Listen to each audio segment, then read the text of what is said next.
Go ahead and get started. Hello, welcome to the Legal Food Hub's winter webinar series. My name is Mary Egan, and I will be moderating this presentation. I work for the Legal Food Hub, which is a project of Conservation Law Foundation. We work to connect farmers, food entrepreneurs, and nonprofits in the food space to pro bono attorney support. If you live in New England and are in any of those careers, you are welcome to visit our website, www.legalfoodhub.org, and apply for our services. We'll determine if you are financially eligible, discuss your legal goals, and then work to find an attorney who can assist you for free. We also create educational materials. We have a resource library on our website with brief legal guides and webinars covering various topics. Our legal resources are designed to provide participants with foundational legal knowledge before meeting with an attorney. Also follow us on Instagram at Legal Food Hub to be informed when new guides are released. Today, we will be learning about opening a farm stand on your property. We will learn about key federal, state, and local regulations that impact small food producers who seek to make and sell value-added products from home. We'll cover what's allowed when selling meat, eggs, dairy, cottage foods, such as pickles and baked goods and more, and explore the legal solutions that can help these businesses grow and thrive. Our presenter today is Dzujna. Christine is a legal services specialist at Farm to Consumer Legal Defense Fund. Christine is gratified to be assisting FTCLDF members with their contract and other legal needs. Christine resides in Stamford and is a paralegal and certified compliance professional. In addition to her position at FTCLDF, she provides research and policy support to the food policy team of the United Way of Western Connecticut. Throughout this presentation, feel free to put questions in the Q&A feature.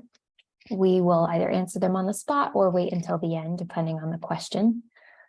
I'll hand it over to you, Christine. Okay, sounds good. Thank you, Mary, and thanks for having me. Really appreciate this opportunity to partner with the Hub. There are definitely things that the Hub offers to farmers and food producers that are a little outside our mission. So we're finding it a really good partnership, to cover bases that each of our organizations maybe doesn't actually have in our wheelhouse. So I'm very happy to be here today.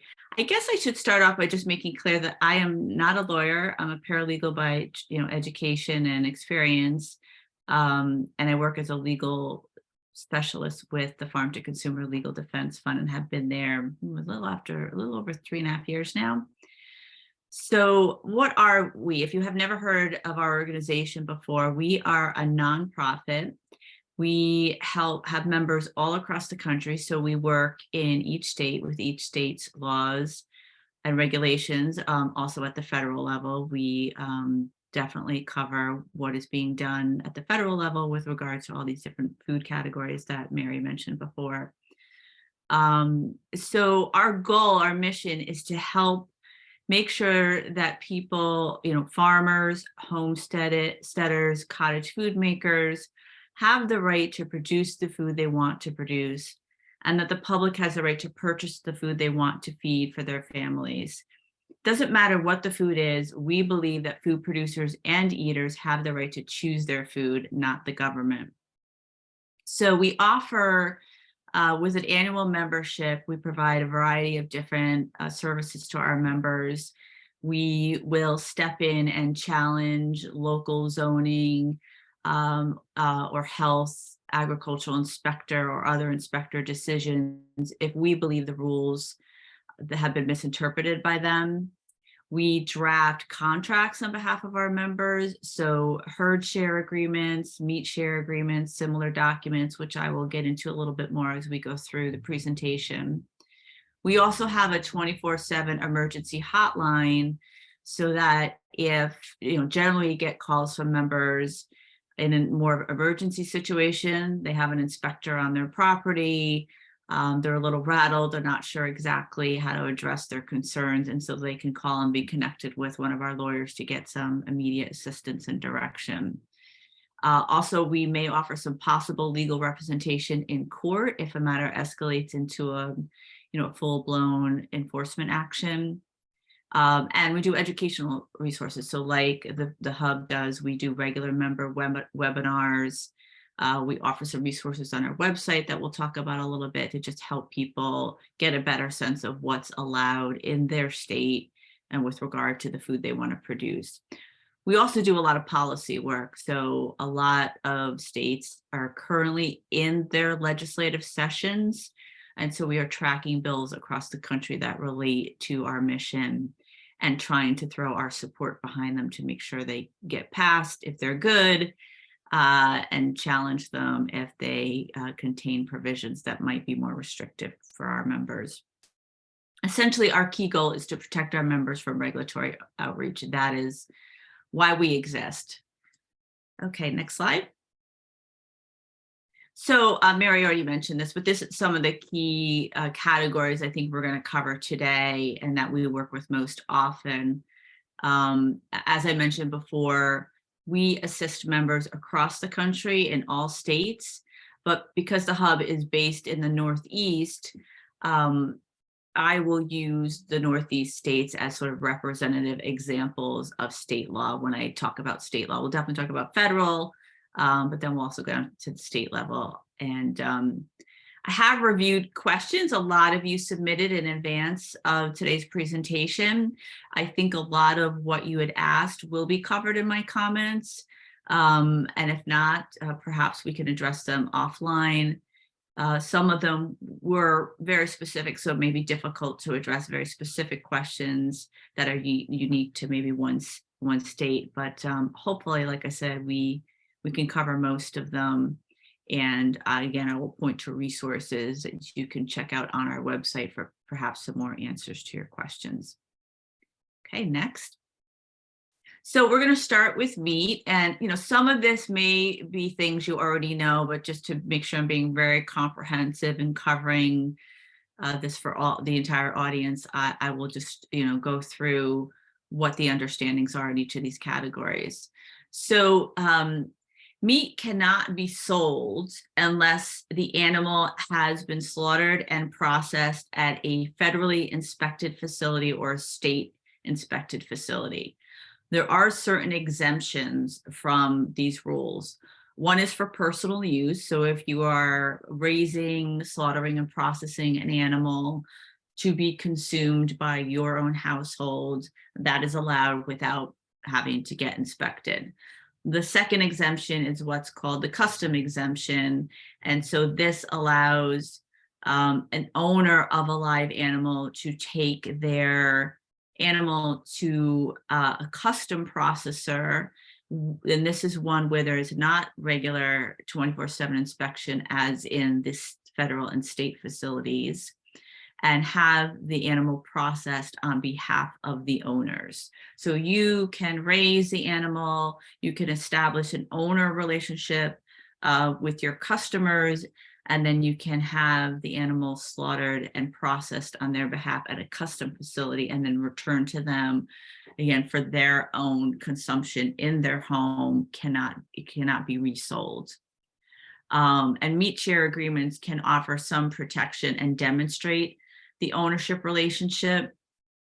So what a meat share agreement does is allow you to have a bill of sale with your customer where your customer buys a portion of the animal, and it has to be a portion of the live animal before slaughter.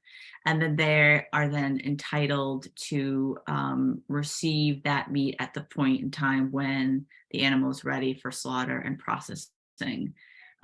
Sometimes those agreements also can include a boarding agreement. So if you will be raising the animal over some months before slaughter, you can do a boarding agreement, which will set forth the terms by which you will care for the animal before slaughter. Generally, most states allow meat share agreements. Some have gone as far as to actually allow them under law. So there's statutes that say that these are permissible. And, as it said before, states have varying laws on what's required.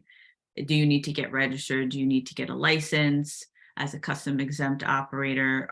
Does the state have certain labeling laws, the labels that they want to see on the meat that's going to go from a custom processor to your customers. So I'm going to just talk a little bit about what Massachusetts allows as an example of state law in the Northeast on this. So a custom license would have to be obtained from the Department of Health in order to operate as a custom processor. And you should be able to find, a lot of times Department of Ag websites will include a list of custom processors that they are aware of in your state. So it's an easy way for you to find someone if you wanted to connect with a custom processor. And I would say most butchers have this type of license. So you have to get a license from the Department of Health to be that custom processor. There are detailed record keeping requirements in Massachusetts, and there's no limit on the number of owners. So some states will say there can only be 4 owners in an animal that's going to be processed under the custom exemption. And others, like Massachusetts, have no limit. Although I will say that even if there's no limit imposed by the state, sometime the custom exempt processor will impose a limit because it's much more work and difficult for them to process an animal for multiple owners. So you should probably know what your custom processor is willing to do in that regard. And then when it comes to on-farm slaughter, I mean, there's different rules in each state about this as well. So there are some states that allow a slaughter to be done on farm, and then the carcass taken to a custom processor for further processing. So you really have to look at your state's laws to see what is allowed. And in Massachusetts, it is allowed for personal use. So obviously you can slaughter an animal you raise that's going to be consumed in your household.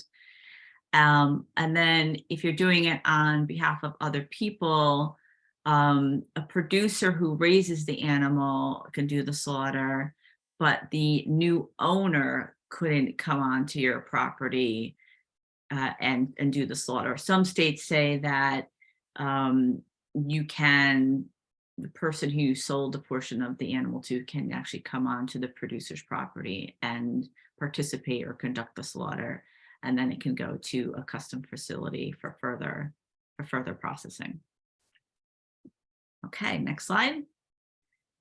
So poultry is a little bit different. So what we were talking about in the prior slide was, mostly livestock, generally cows, pigs, goats, sheep, those kinds of animals. Poultry is a little bit different. At the federal level, there are exemptions from inspection that are allowed both at the 1,000 bird level and the 20,000 bird level. And then states can, from there, adopt one or both or none of those exemptions. And they may, again, layer on additional requirements. So what this means is that a poultry producer who raises these volumes of birds can generally raise, slaughter, process, and sell direct to consumer these birds without having to go through a facility where a regular inspection is being done. So here I've looked at Maine as the representative state example. Maine has adopted both the 1,000 and the 20,000 bird exemption. They will do a periodic state inspection of the premises. At the 1,000 bird level, you have to register with the state of Maine. And at the 20,000 bird level, a license would be needed from the state.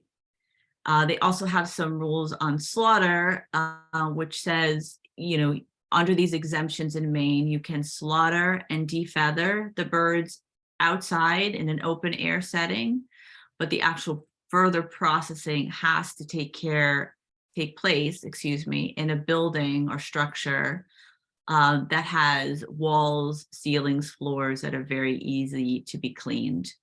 And there's also some labeling requirements. And generally that includes putting the producer's name, address, contact information, and the fact that the meat has not been inspected on the label. Sales would be intrastate only, so the sales can only occur within Maine. what's also interesting in Maine, I don't see this generally in other states, at the 1,000 bird level, you can only raise and sell whole birds to consumers on the farm and at farmers markets and via CSAs. But you can also do sales to local restaurants, inns, and institutions, but not to large or chain restaurants and stores. So again, at the 1,000 bird level, whole birds only.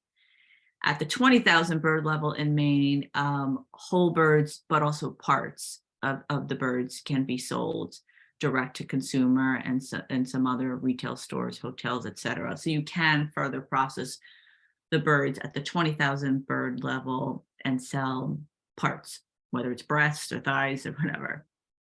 Maine also has a small enterprise exemption, which allows a small poultry producer to raise birds and purchase live birds from other producers. With those other two exemptions, they only apply to birds that you raise, but in this small enterprise exemption, you can actually purchase live birds from other producers and sell those as well.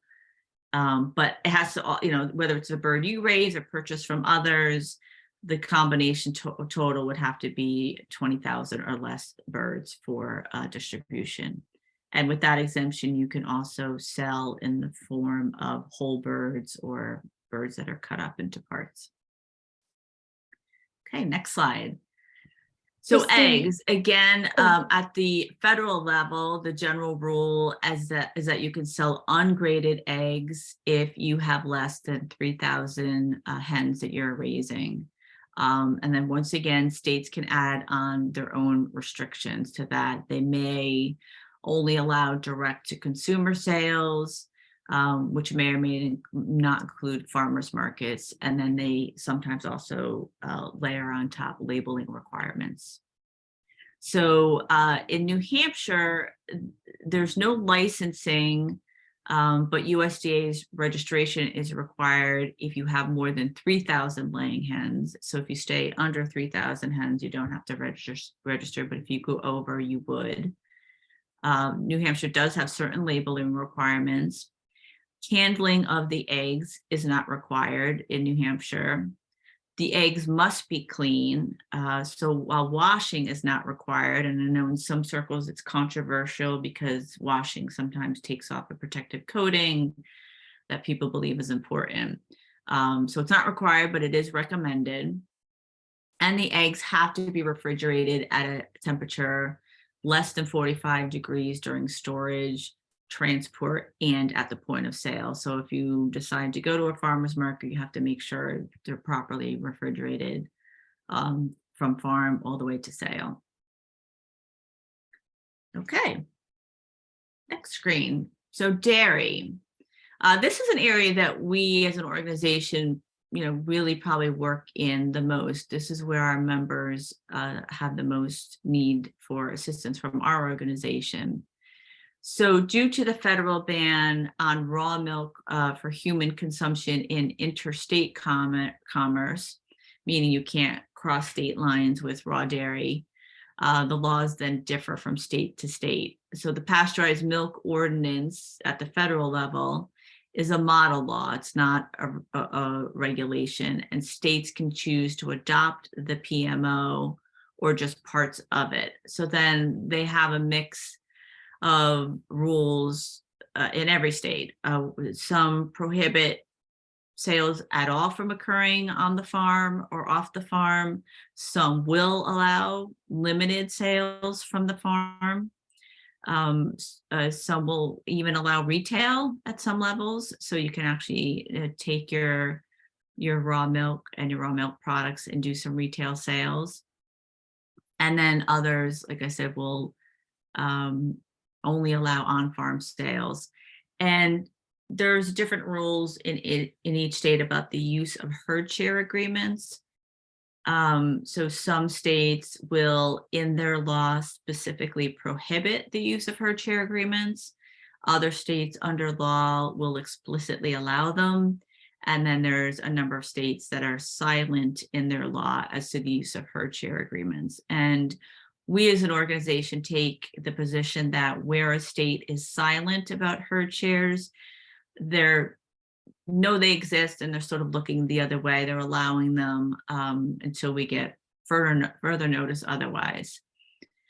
In Connecticut, as an example, producers can sell raw milk in retail establishments or on farm with a permit and in compliance with certain processing requirements. And herd share agreements are allowed subject to certain contract requirements. So, you know, a lot of states will require a permit. It's good that the Connecticut is a state that allows either or, so you can go through the permitting process if you want, but they will also allow herd share agreements. And you know, sometimes the problem with the permitting process is it can be costly to get your operations up to speed in a way that will comply with the rules and the safety requirements. So there will generally be a monetary investment with the permit, and then you will be generally subject to regular inspections as well. And I'm just going to take a minute to explain a little bit what I mean by herd share agreements. And it sort of operates similar to the meat share agreements that I talked about before. They are, you know, ownership relationships rather than selling relationships. So where they're allowed, you would do, and we prepare these agreements for our members, a bill of sale where your customer becomes a small part owner in the herd, and money has to exchange hands. So it's like buying a share in a company. They buy a share in the herd, and then that ownership relationship is established. And now it's no longer a sale of milk in the way that can sometimes be prohibited under the law, but it is a distribution of milk to the rightful part owners. And then we will do also a boarding agreement. So your customers would pay you a monthly fee for boarding the animals, caring for them, milking them, and distributing your milk to you. They're not paying you for milk. They're paying you for your time and labor in caring for and milking the animals and returning your milk to you. So like I said, Connecticut allows this, and it's just another way where it's okay to do it. And again, it's state by state, operates differently, to distribute raw milk to customers that want it in a way that should be legally protected. You know, and again, it's a gray area. So in states that are silent as to the use of herd shares, we take the position that it's okay to proceed. And if we're challenged, then it's an opportunity for us to push back and try to get the rules changed in a way that opens up freedom in this area for dairy producers. So we have done that kind of work before, where a state will prepare a herd share agreement in a state that has not prohibited them.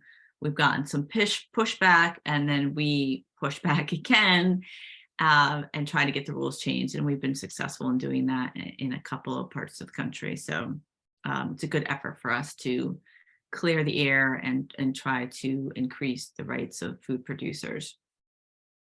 Okay, let's move to the next screen. So cottage food regulations, and it's just another term for products that are made from home kitchens and sold generally to direct to consumer. And there's rules, again, that differ in every state. They do generally fall into, you know, similar buckets. So there are foods that are deemed non-potentially hazardous that most states will allow you to produce from your home kitchen without too much requirements labeled on top of it. And so these are things like baked goods, products that don't need time and temperature control are generally allowed. And then there are categories of food that are generally called potentially hazardous foods. So they may have a low water level and pH level. Sorry, maybe I confused that a little bit. So these are potentially hazardous foods. And if they do require time and temperature control, then you can probably rest assured that that food falls into this category of potentially hazardous and may not be able to be produced from a home kitchen.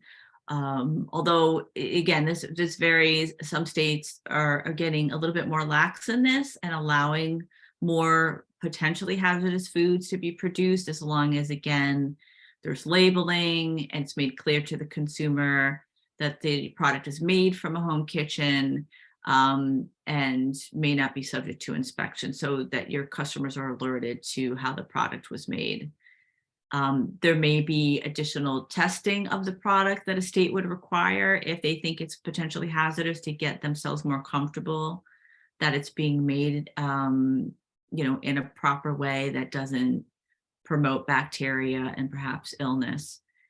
There are often sometimes revenue requirements. So as long as you stay under certain levels of sales in a given year, then you're okay with producing food from home.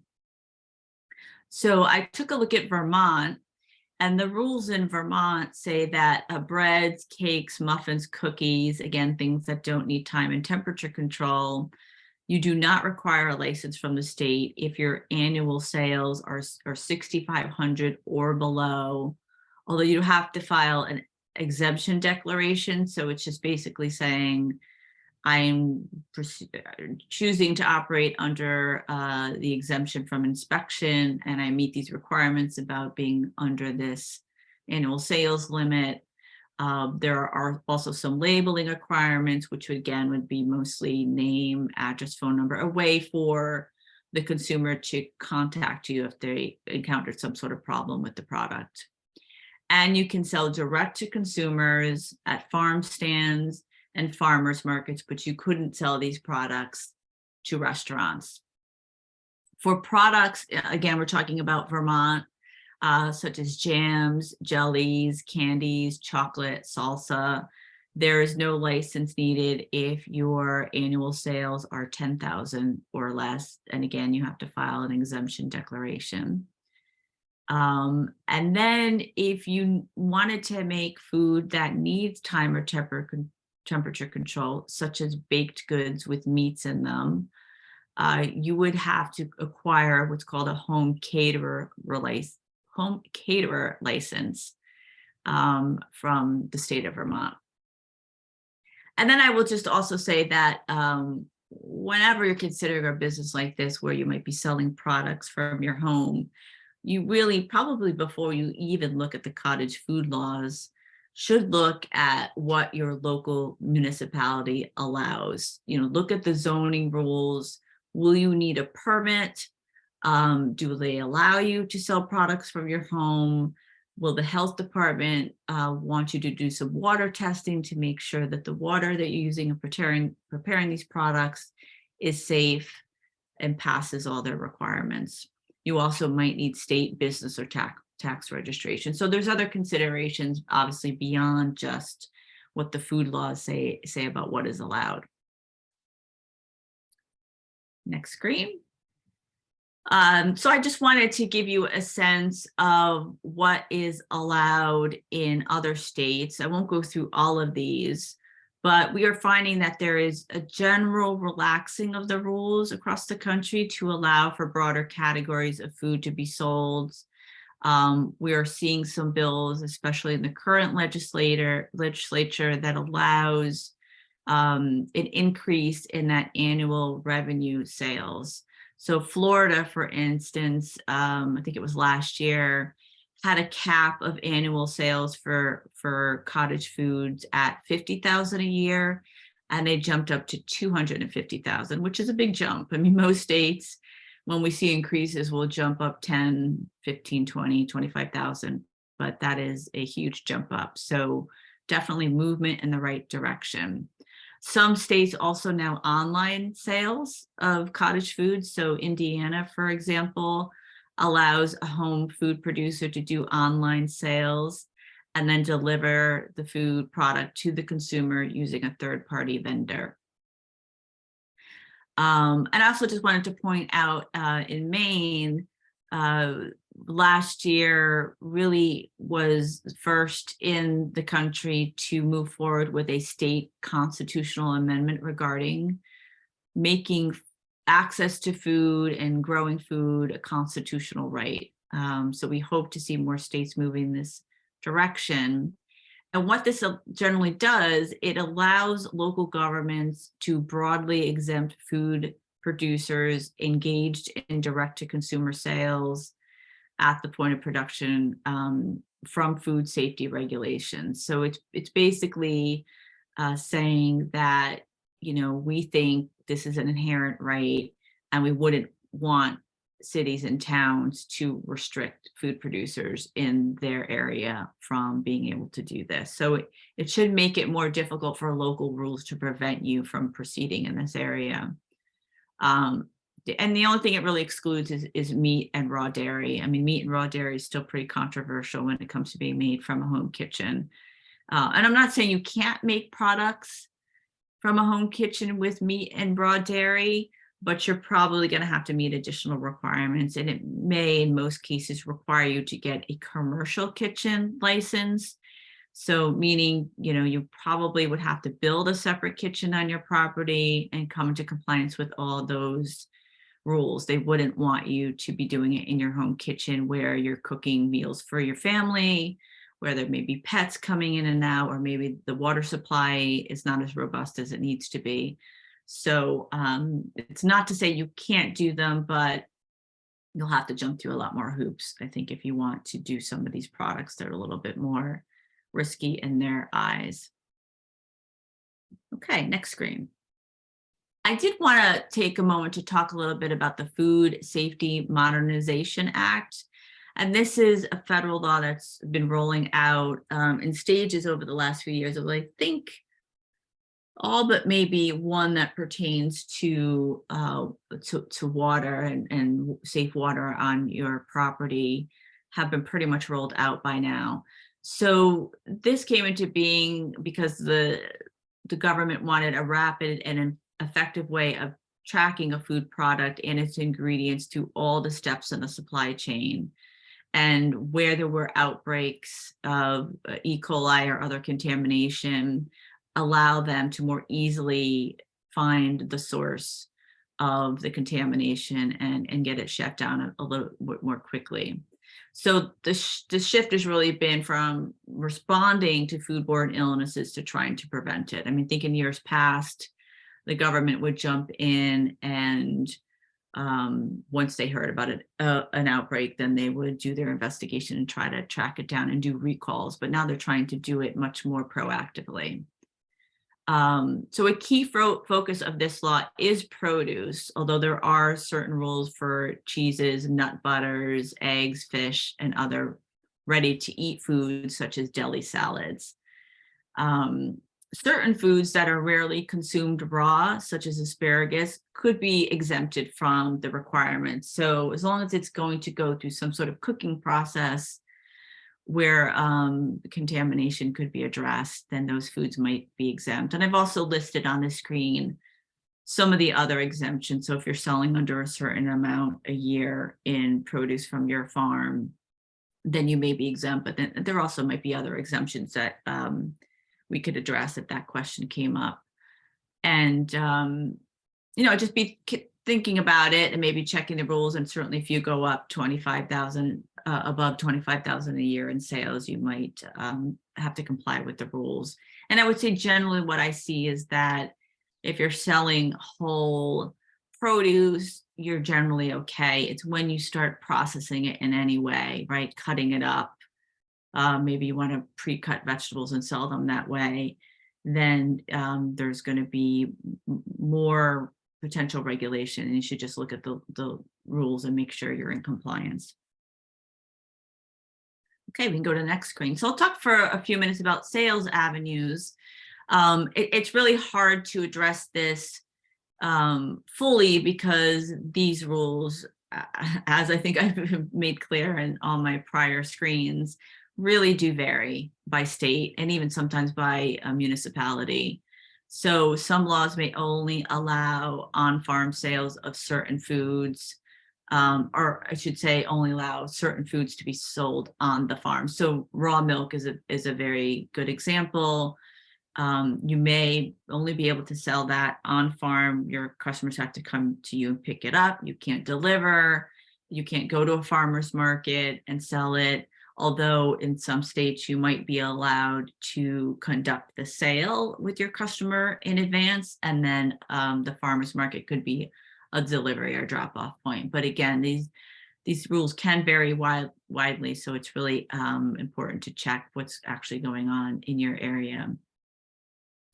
And what can be sold direct to consumer and what cannot. So again, meat generally cannot be sold direct to consumer unless it's been inspected. Again, I mentioned this before about zoning. It really is a key factor in what's allowed on your property as far as setting up a farm stand or even a retail farm store. While you may be allowed to do this, there can also be other requirements. So you might have to have a setback where your farm stand is so many feet or yards away from the street. It can't be any closer to the street. So you have to look at that. There also may be parking requirements you have to meet. So if you have a stand or a store, do you have sufficient off-street parking that would accommodate customers who will be coming and going? So those are things that are really important to take a look at before you get too far along in your plans. I mentioned buying clubs. This may have come up in one of the questions that I received in advance of this webinar. And we have prepared these for members. They're generally used when you're selling products from multiple farms. So we do have members that come to us sometime and say, I have raw milk, but I don't have eggs, or I don't have meat, or I don't have chickens. And I want to, get together with farmers down the road, and we all want to kind of come together and sell these products to our customer base by pulling them all together. And we have done this. I mean, we would generally do an overarching buyers club agreement where a member will say, I want to join this buying club and you're going to provide me access to various products. The only thing that we have to do, which is sometimes creates a little more paperwork, if your partner farmer that you want to have included in the buying club is doing raw dairy and they're doing it through a herd share, then your customer would have to sign the buying club agreement, but then also sign a herd share agreement that we discussed before directly with the farmer that's producing the milk. So this generally works where one farmer is sort of the middleman, having the buying club agreement signed with customers, and then helping to make sure if there are other agreements that need to be established with the other producers and the customers, such as herd share agreements or meat share agreements, those also should be in place. I'm just going to take a minute and talk about private marketing associations. We get questions about these a lot. I think there has been an uptick in these types of associations in the last couple of years. And there are companies out there that all they do is produce private marketing association type contracts and agreements on behalf of members. I would say we as an organization think that there are some risks. We have seen some case law that suggests that in the food realm and the food production realm, these don't work so well, that you still need to meet all the various food laws before you can distribute your products to your customers. So, what our members generally ask us is, can I do a PMA where I'm selling a farm share? So instead of a herd share for raw milk or a meat share for meat, can I just do a farm share where my customers can buy, get whatever they want under the private membership association agreement, regardless of what the product is. And we just don't believe at this stage that that's possible without potential risk. We still think that all those underlying food laws have to be met. And so you still have to deal with each product, whether it's egg, dairy, meat, cottage food, with an eye towards all the restrictions and laws that apply to each one of those. So we do think it's difficult to do a PMA in this space. But I'm happy, always to address those questions more with people. And we're doing research on this. I mean, we are trying to find out if there's a path forward for us where we think we could get comfortable preparing PMAs, and certainly not run afoul of the laws. We're not quite there yet, but it's something we're looking into. Okay, next screen. So I just wanted to point out, and Mary, if you're able and you want to, you can show one of our maps on our website. So if you go to the Farm to Consumer website, you will see that we have different resources on what the laws are in each state on some of the stuff I've discussed. I think Mary has just pulled up the cottage food map. And so we give you sort of the state of play of what each state is doing in cottage food law. It's a very high level look at what is generally allowed in your state. So if I haven't covered your state in this presentation and you want to take a look at these maps, they may prove helpful to you. Obviously, again, they're very high level, so they're not going to necessarily deal with all the nuances of your goals, but they can give you a sense of what's being allowed. And I would just also note that these are always in the form of being updated. I think we're going to be taking on the poultry map soon and doing a really in-depth review, because there's been a fair amount of changes. And so they may not be as current right now, but they're fairly current. And as I said, we're constantly working on keeping these updated. Okay, let's go to the next screen. So I just want to talk for a minute about, I mentioned we do a lot of policy work, and this is a time of year where a lot of state legislative sessions are active right now, and they're passing bills. So we have been looking at bills across the country to determine which ones out there are relevant to us. So we're looking at a lot of dairy and raw milk bills. We are looking at cottage food bills that are working through legislators right now. And I would just say that these are, so Mary, I don't know if you want to go back to the PowerPoint where we're looking at the sampling of current relevant bills. These are some. Sorry, Christine, you can't see my PowerPoint? Right now, I'm still seeing the cottage food map chart. Oh, so sorry. No worries. So there are a couple, just give Mary a minute, she'll get it up on the screen, I'm sure. A couple of, there you go. I pulled some things that are going on in Connecticut, Massachusetts, and New Hampshire right now. These are some bills that are currently working their way through your state legislatures. And we're monitoring them. We send out alerts to our members all the time, because when hearings come up, or if there's an opportunity for you to submit testimony, we really want people to make their voices heard and to get involved. So we would encourage you to keep an eye out for what's going on in your state. It really does make a difference. Being with this organization for a couple of years now, I see when members show up to the hearings, and of course, right now there's a lot of ability to submit comments online. You don't have to go to the hearing. It really makes a difference. I think, your representatives aren't always as fully up to speed on these issues and the challenges they provide or present to food producers. And it really goes a long way into educating them on the challenges you face and why passing of certain laws and really shutting down laws that don't help you, they really should be listening to your input. So I would encourage you to get involved. And I would just say, we've had members that have had really good success with this. So know who your legislators are, make repeat connections until they know you, and take calls and respond to emails from you.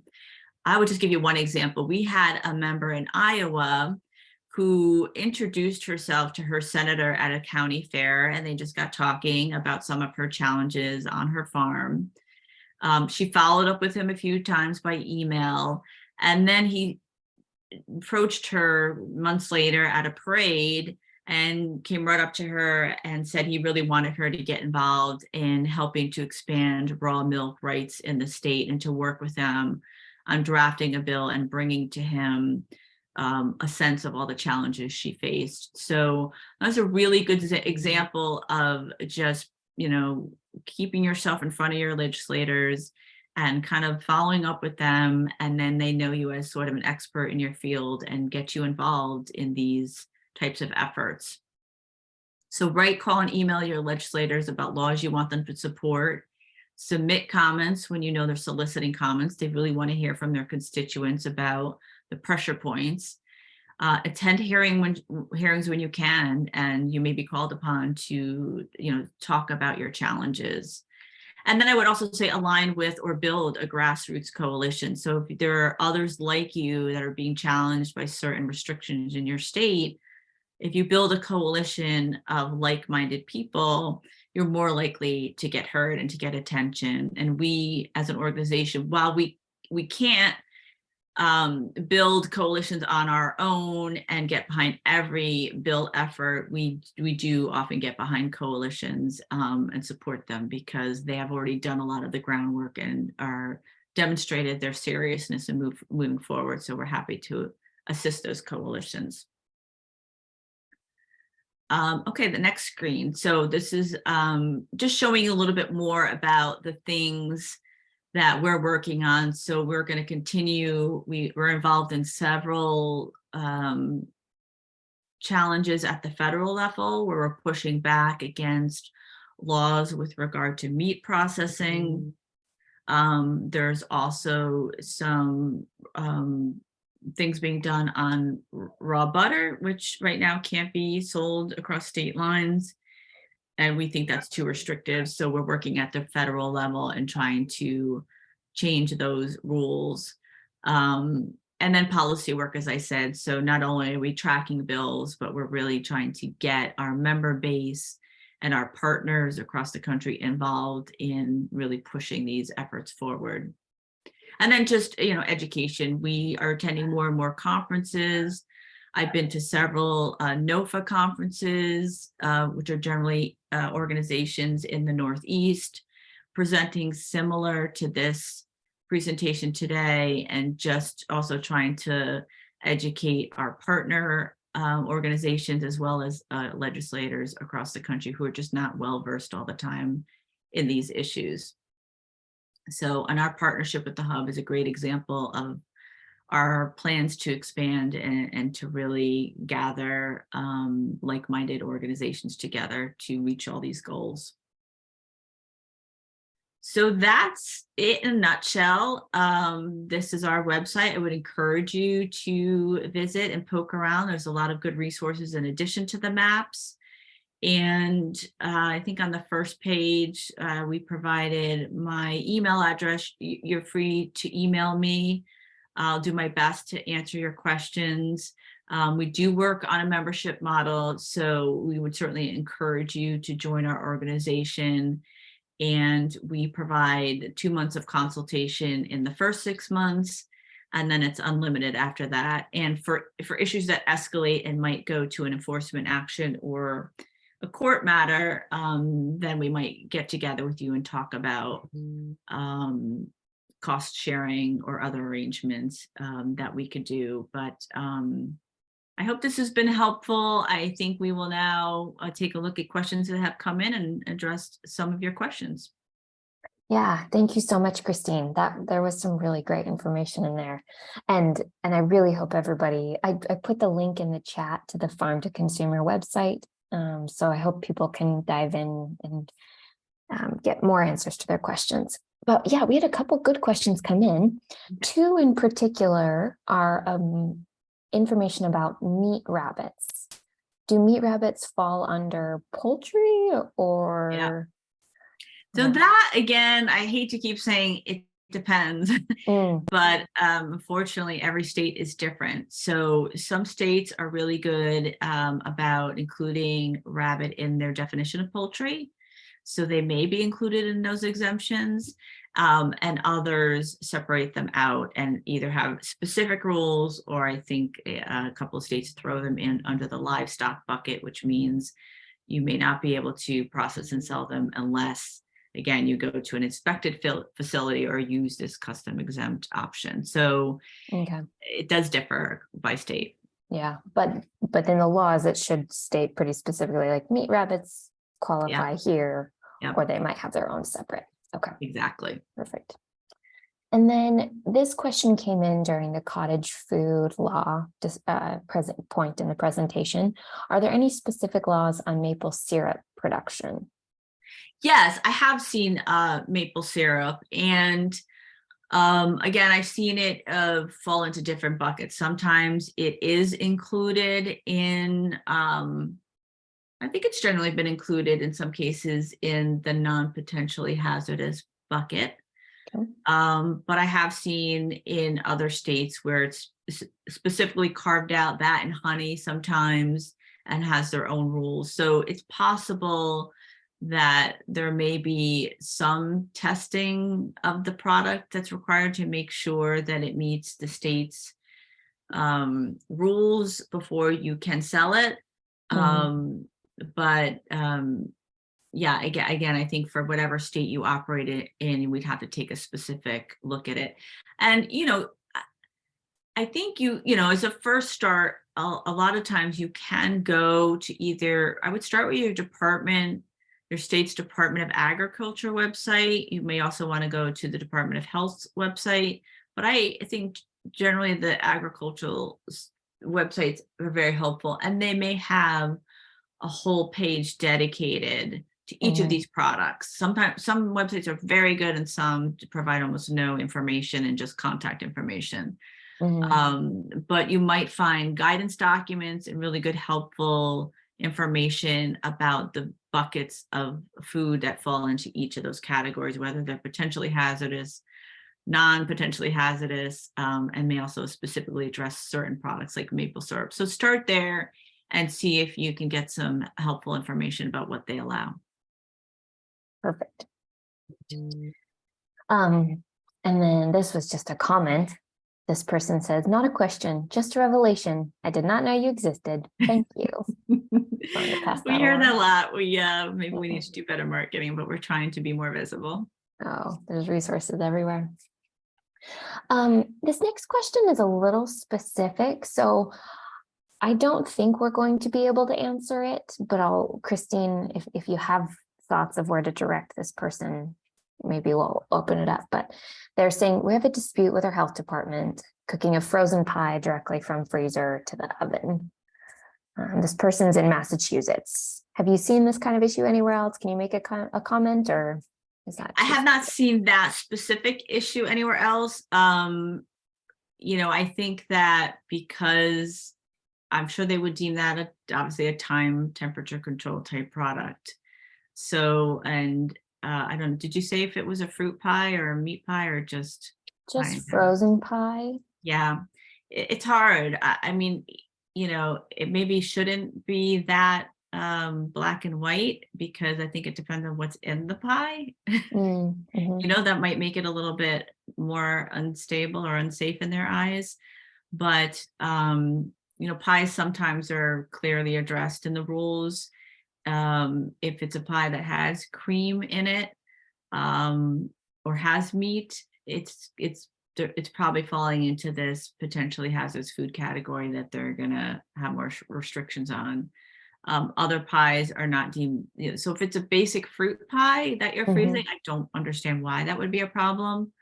Unless they're just being so narrow in the interpretation of the law and saying because you're freezing it now needs temperature control, and that puts it into the other category. It doesn't really make sense. So it might depend on exactly what kind of pie it is, what the ingredients are, to really know if it's worthwhile pushing back. Yeah, gotcha. So sorry, Lisa, it's kind of a depends situation. But I would, again, go to the Department of Ag website for Massachusetts. Was it Massachusetts? It was, yeah. So and there should be list of the foods that fall into each of those categories, and it will tell you which pies are in the more safe and which are in the more potentially hazardous. And then the frozen question, I shouldn't think would matter if it's in the safe category. Right. So maybe that helps a little bit. Yeah. Great. Thank you. Thank you.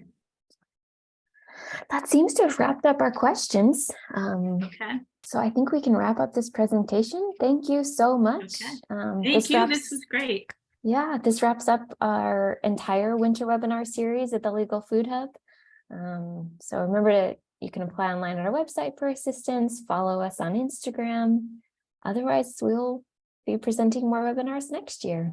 Thank you so much. Bye. Take care.